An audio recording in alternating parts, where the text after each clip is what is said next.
Welcome to Grandma's Dragon Den. This is Laura here, and I want to tell you a little bit about myself. This is sort of an introduction to me and to the channel. I will tell you that the channel came about because I have friends who like to hear stories that I have to tell, and I wanted somewhere to leave my stories for my family, especially my grandchildren, my great-grandchildren, and all to come to find someday and to listen to now and in days to come, because someday I won't be here to tell them. And I hope that some of you will enjoy them too. So welcome one and all. With that said, let me tell you, I decided to wear a hat for this, and it dawns on me right now that it looks a little bit like the Flying Nun's hat. Some of you are way too young to know what that reference is. Oh, my camera's slipping. Duh. As you can tell, I'm no professional at this, but I'm not trying to be professional. I just want to share my stories in a very generic, warm-hearted way. So there's no script. I very seldom will have any kind of a script because I know the stories, they're in my head, and I want them to be told in a way that is comfortable, down to earth, and just makes sense. They might not all make sense. I can't, obviously, I really can't guarantee that. Plus, as my grandchildren will tell you, or would tell you if they were here to tell you, I just talked to one earlier today about the fact that I tend to go down rabbit trails. So some of these stories may get really interesting or really boring. We'll see. It depends, I suppose, on your perspective. So, a little bit about me, and the name of the channel. I love dragons and the archetype of dragons. And I don't mean as mean, attacking things, but I mean as protective and caring things. Animals, creatures, whatever you want to call them. I don't necessarily believe that dragons exist now, although there are Komodo dragons and other lizards that we call dragons.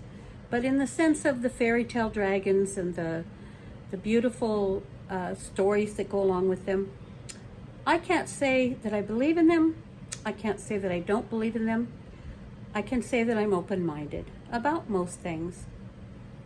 So I do like the archetype though, and I'm going to show you a picture up here somewhere in a minute that is a picture of the tattoo I have. I only have one tattoo, and it's interesting because one of my granddaughters, my middle granddaughter, bought it for me, gave me a certificate at a local tattoo parlor, I think the best one in town, and for Christmas one year.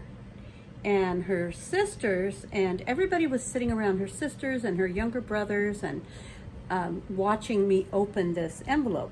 I had no idea what was in it, of course, until I opened it. And it was a gift certificate at this really nice tattoo parlor. And I was so excited. I said, "This is the best Christmas present. Oh, I love it." And they all kind of breathed a sigh of relief because some of them were afraid that I wasn't going to like it. She, however, knew that I really wanted a tattoo and that I'd been wanting one for a long time. And it took me a long time, years, because I'd been thinking about it before she bought me the gift certificate, and I was still thinking about it then, about what I would have for a tattoo eventually. So I eventually settled on a dragon tattoo, sitting on a gazing ball, or if you want to call it a magic ball, crystal ball, whatever you want to call it, sitting on this gazing ball with stars in it. Each star is the color of a birthstone for a member of my family. So that's what I chose. And the dragon that I chose, I had a friend, very good friend, named Ray Hikus. I don't know if any of you've heard of him. Maybe, maybe not. Most likely not. But Ray was a sculptor. He passed away a few years ago. But he and I were very good friends, and he was a great mentor to me in many ways. And he sculpted beautiful things. He sculpted for the Halloween industry. He did a few things for Hollywood for Universal Studios. He did masks. I got that glare on my glasses. I keep trying to get rid of that. Maybe if I keep my head this way. I'm always working on lighting. But anyway, so Ray, he did these wonderful sculptures.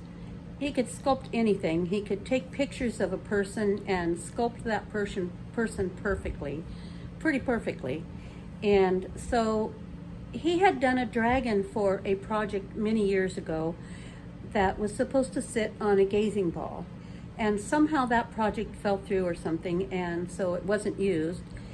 But he had the mold, since he'd done the sculpture in the mold, and so he poured a couple of vinyl or latex dragons, one for me and one for him. Well, I think he'd already done it, poured a couple, and maybe he had that extra one laying around. So he sent one to me, and he kept the other one. And unbeknownst to each other, we both put them in the same place. I put mine up on the corner of my computer monitor, because this was back in the days of computer monitors.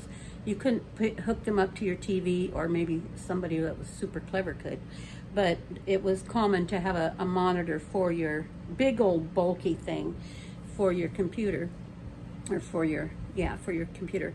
So I had mine sitting up on the corner of mine. He had his sitting up on the same corner on his. I'm not sure what happened to his. Mine eventually got too dry from sitting up there with all that heat, and it cracked and started falling apart. But so, back to the dragon story. I told you I'd go on tangents and little rabbit trails. So I got this tattoo here, and it is that dragon on a ball with, like I said, the stars. So I will put the picture up here. You'll see that about this time of the video. And I just love it. It's still the only tattoo I have, because tattoos are so expensive. Otherwise, I would have more. There's a few I have in mind, but you know, there's only so much money for those kinds of things when there's just other priorities. So, I want to tell you a little story, because I promised my grandkids I would tell you a story. I promised a couple of them. And I asked a couple of the girls what they thought, just because I wasn't talking to the boys it wasn't that I wasn't talking to them, I just wasn't in touch with them. Everybody works, my whole family works. I'm old, I'm in my 70s, I'm retired, I don't work anymore. So I have lots of time on my hands, but they're all working and have steady jobs, so I don't always get to talk with them and interact with them as much as I used to. And we all live within 15 or 20 miles of each other, pretty much. And that's really nice.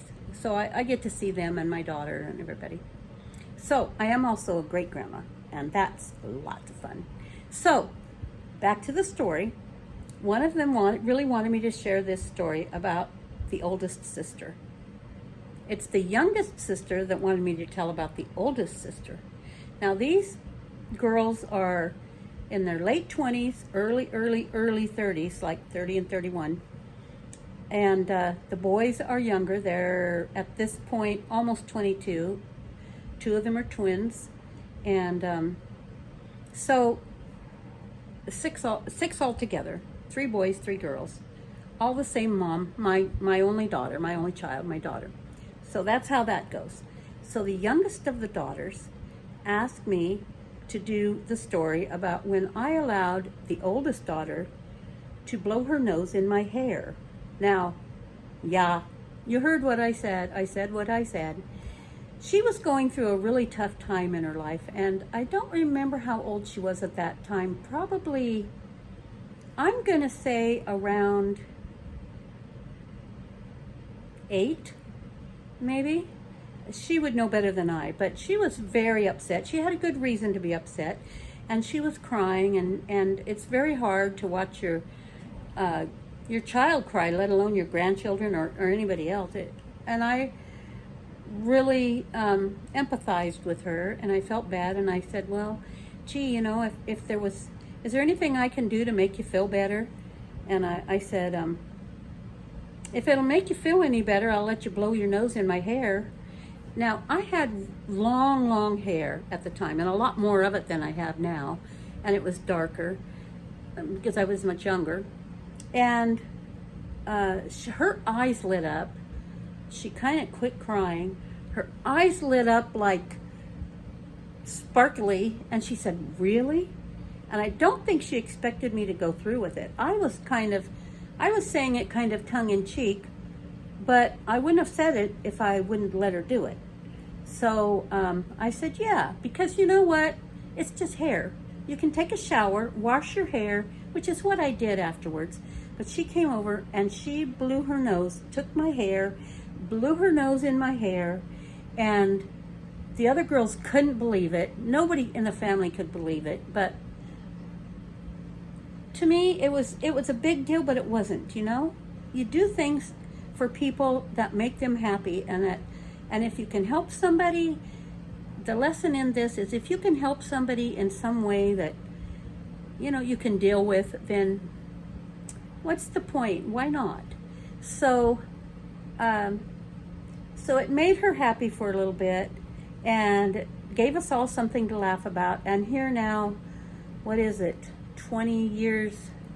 Over 20 years later, they still talk about it and think about it. And so that's my story about that for now.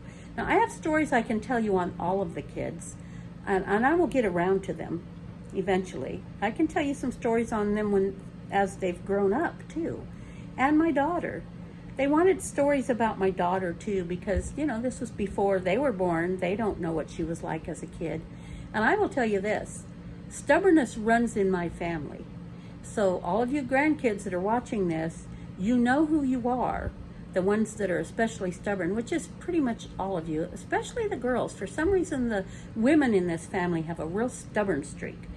And as long as we can route that in the right direction and be stubborn for the right reasons, then it's a good thing. And that's what I've tried to portray to them.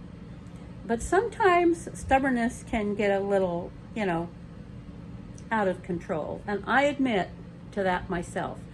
I am so much like one of my granddaughters is when I was her age. And we used to clash pretty often because we're too much alike. We get along so great now, but it's a matter of maturity, both on her part and my part. And I'm saying that to say that, you know, no matter how old you are, you can learn and grow, and we can learn to be more open-minded and to just be gentler with each other and with ourselves. And that's what her and I have both been doing. So I appreciate her greatly. I appreciate all my grandchildren. I absolutely love everybody in my family. My daughter, I always tell her she's my favorite daughter, and she reminds me, "Mom, I'm your only daughter." And I go, "Yeah, but that makes you my favorite." Why not? She is my favorite. And my grandchildren, they used to try to get me to say who my favorite was. And I always told them, "You're all my favorites." And they are, because they're all special to me in one way or another. You know, because they're my grandchildren, but then each one is unique. Out of all 6 of those kids, no 2 are alike in the way that they think necessarily, in everything. So that's pretty much the message for today. I will be leaving a link down in the bottom I have another YouTube channel, and I will put a link down in the bottom for that, down in the description. And so if you want to go check that one out, that will be there. And other than that, I'm going to say toodaloo for now, and I'll see you next time.